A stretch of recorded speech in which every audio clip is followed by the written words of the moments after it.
Halo, kembali berjumpa bersama penjaga kabar kuburan. Hari ini akan mengabarkan kabar yang terkubur kepada para muhibin, habaib, Bani Ba'alawi yang hari-hari ini tentu sedang kebingungan bagaimana sikapnya ketika sudah diketahui Habib-habib dari Ba'alawi itu nasabnya palsu, tidak tersambung ke Rasulullah, lalu harus mencintai siapa lagi? Apakah kami harus berhenti mencintai Rasulullah? Tentu saja tidak. Ya, mencintai Rasulullah adalah melaksanakan apa yang diperintahkan oleh Rasulullah kepada kita, khususnya terkait dengan bagaimana hubungan kita terhadap lingkungan sekitar, alam sekitar, pepohonan, tumbuh-tumbuhan itu. Ingatlah satu hadis ya, para muhibin nih. Saya ingatkan kepada satu hadis.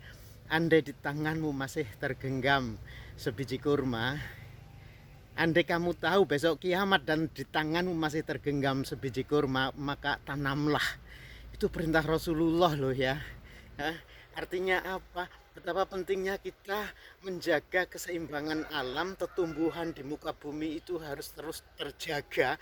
Walaupun kita tahu besok kiamat, di muka bumi itu harus ada tumbuh-tumbuhan.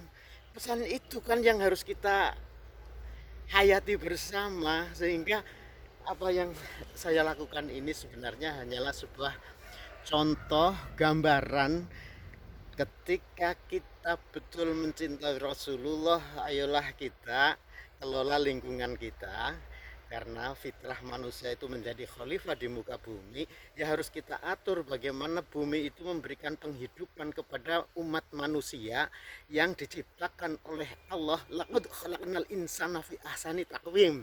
Kemarin saya sudah sampaikan, kita dicipta sebagai makhluk semulia-mulia makhluk, sesempurna-sempurna makhluk, tetapi akan dikembalikan menjadi serendah-rendah makhluk, serendah-rendahnya manusia, jika kita tidak beriman dan beramal soleh. Amal soleh yang seperti apa? Amal soleh yang falahum ajrun ghairu mamnun, yang di dalamnya dari amal soleh itu mengalir pahala yang terus menerus. Lalu pertanyaan Allah, fama yukadzibuka ba'du biddin, mengapa kamu sih mendustakan itu semua, keseimbangan alam itu, kenapa kalian dustakan? Alaihissallahu biahkamil hakimin, bukankah Allah itu hakim yang maha adil di dalam mengadili perilaku kita, amal kita di muka bumi ini. Tugas utama kita sebagai khalifah di muka bumi, kita berbuat adil. Tidak kita berbuat adil, Allah juga akan memberikan ajrun ghairu mamnun. Kan logikanya seperti itu ya. Jadi bagaimana kita mencintai Rasulullah? Sekali lagi saya ingatkan, cintailah ajaran-ajaran Rasulullah, akhlak Rasulullah. Itu yang harus kita ingat, bukan membabi buta. Mencintai Rasulullah ya mencintai zuriyah Rasulullah. Betul, zuriyah Rasulullah kita cintai karena zuriyah Rasulullah itulah penerus ajaran-ajaran Rasulullah, penerus ilmu-ilmu dari Rasulullah, ilmu-ilmu Allah yang diturunkan lewat Rasulullah. Qul innama ana basyarum mislukum yuha ilayya annama ilahukum ilahu wahid faman kana yarju liqa rabbih falyaqmal amalan sholihan wa la yusyrik bi ibadati rabbih ahada. Itu di dalam Al-Kahfi terakhir ayatnya kan begitu ya. Jadi hubungan-hubungan seperti itulah saya yakin para habib, para muhibin ya, muhibin yang selama ini mencintai habib-habib, seakan dengan mencintai habib-habib itu kita akan mendapatkan syafaatnya Rasulullah di hari kiamat nanti dan akan dijamin masuk surga hanya dengan mencintai habib. Tapi ternyata habib itu adalah habib palsu. Ya, kita tertipu ya, kena tipu daya setan yang luar biasa. Fitnah dajjal itu memang kita kadang tidak merasakan sebegitu dahsyatnya, padahal kita sudah terjebak masuk ke dalamnya. Maka ya ayo para muhibin bertobatlah. Dan saya yakin para zuriyah Wali Songo yang hari-hari ini semakin yakin, semakin kuat melakukan perlawanan terhadap para habib-habib yang ngaku keturunan Rasulullah. Ternyata dia tes DNA-nya saja sudah terbukti dia keturunan dari Yahudi Ashkenazi. membuat doktrin-doktrin yang menyesatkan kita, ya tinggalkanlah itu, tetapi kembalilah mencintai Rasulullah dengan cara yang benar. Dengan cara yang benar itu apa? Apakah harus juga beralih mengeluk-elukan para zuriyah Wali Songo yang itu sudah terbukti nasabnya, DNA-nya tersambung ke zuriyah Rasulullah?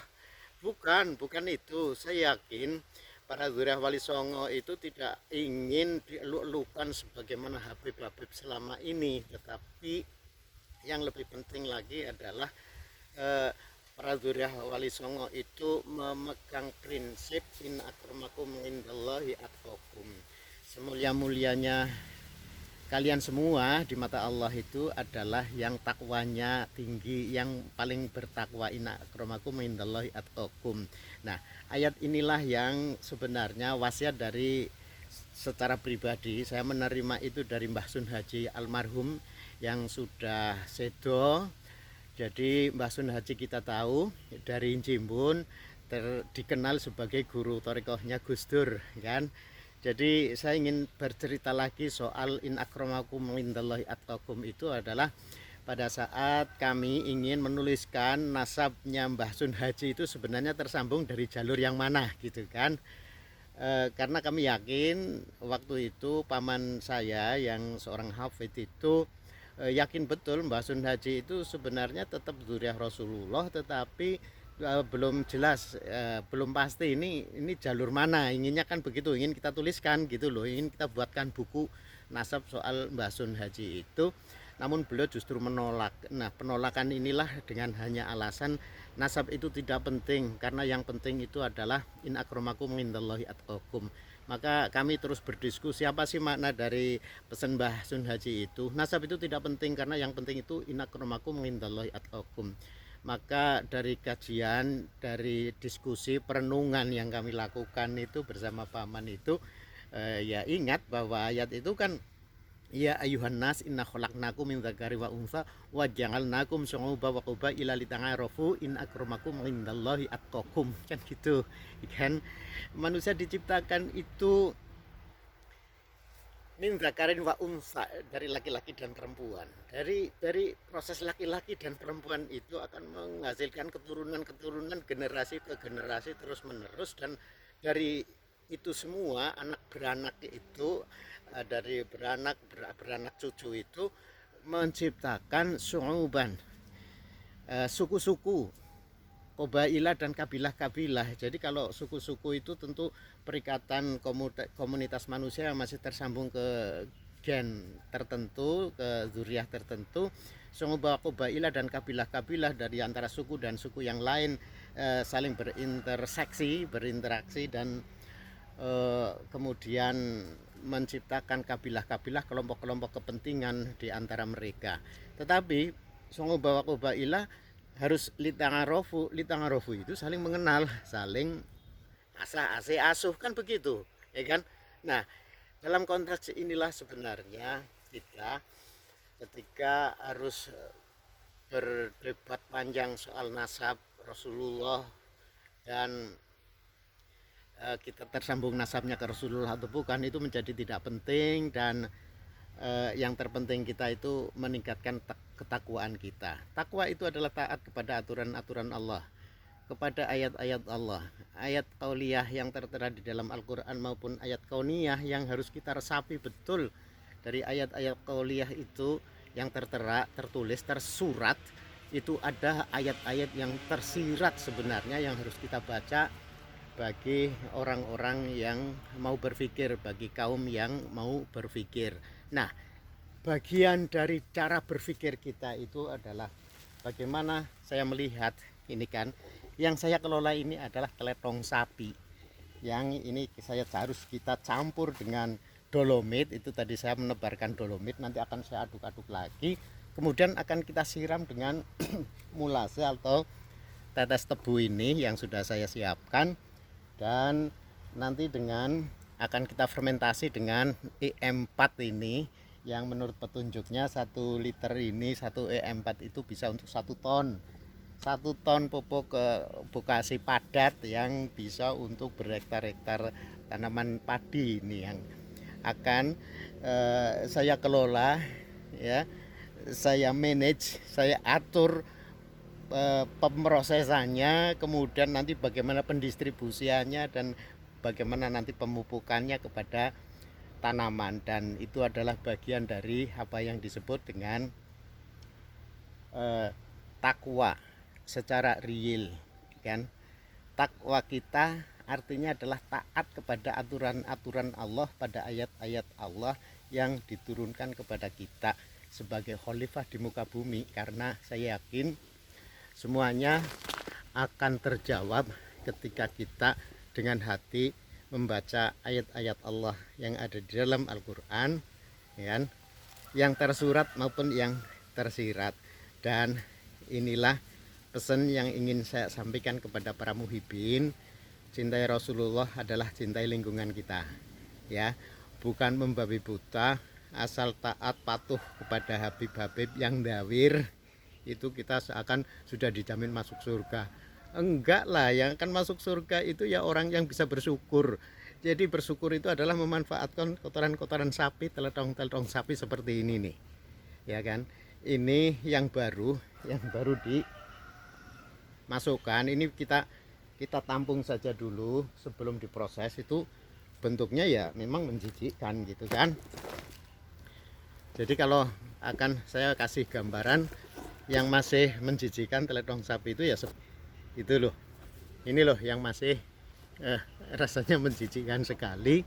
Tapi nanti ini yang separuh sudah kita proses, sudah saya aduk-aduk dicampur dengan sekam, kemudian sekam bakar, dan nanti akan lebih lanjut diprosesnya lagi adalah dengan menaburkan itu IM4 disiram dengan molase, tetes tebu sudah saya siapkan, dan tentu harus saya aduk-aduk lagi dengan yang benar. Nah, ini kabar dari penjaga kabar kuburan kepada para muhibin dan juga kepada Zuriyah Wali Songo yang selama ini berjuang untuk menentang nasab palsu Ba'alawi itu. Ya jangan terus kemudian terjebak mengambil alih kecintaan umat kaum pribumi ini yang semula mencintai Habib-Habib kemudian beralih kepada Zuriyah Wali Songo. Ya bukan itu kan, saya yakin bukan itu. Tetapi ayo kita berlomba-lomba untuk fastabiqul khairat dan lita'arofu, itu agar kita bisa mencapai inna akramakum indallahi atqakum. Dalam lita'arofu itu ya kita harus apa, ya tadi saling asuh berlomba-lomba dalam kebaikan, fastabiqul khairat, termasuk di dalamnya adalah mengelola kotoran sapi seperti yang ada di sini, seperti yang saya lakukan ini. Demikian kabar dari penjaga kabar kuburan, semoga ini bermanfaat untuk kita semua.